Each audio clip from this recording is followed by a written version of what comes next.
City council members and advocates are calling on the federal government to pass legislation ensuring health care funding for 9/11 first responders and survivors.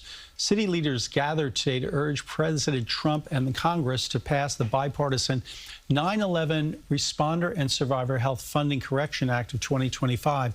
If passed, the bill would modify the World Trade Center health program by updating the formula used to determine the program's annual funding. Funding is absolutely crucial. Whether it's post-traumatic stress disorder or cancer treatment, we need to make sure that that funding is in place. Supporters of the measures say current funding is not enough to keep up with the anticipated cost of the health program's services. This is an issue close to the heart of one 9/11 survivor who switched careers after her life-altering experience. She's sharing her story for the first time with health reporter Jenna DeAngelis. When One World Trade Center was hit, and I was sitting in my cubicle, and I stood up and I looked out, and I saw the debris that was coming down. In my heart, I knew that I was going to die. Jocelyn Brooks ran for her life down 40 flights of stairs, stepping outside to a site that's embedded in her memory. I watched people jumping from the buildings, and they're not going to go home tonight. They are not going home tonight.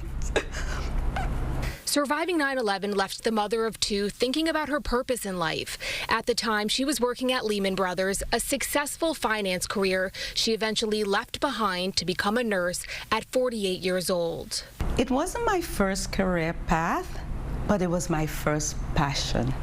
A passion which she says came from watching her mother raise 12 children in Trinidad. They couldn't afford routine health care, so she did it all. Now, at 61, Jocelyn works in the bone marrow transplant unit at Memorial Sloan Kettering Cancer Center, often caring for patients battling cancer linked to 9/11 exposure, sharing a special bond. It's a blessing, and I am going to care for them. I'm going to give them the best care. Knowing their sacrifice and the cost of treatment, she's advocating funding is secured for first responders and survivors of 9/11. As we get older, chances of us developing cancer would increase. And if there's no funding, then what happens? Are we going to just die because of a lack of funding?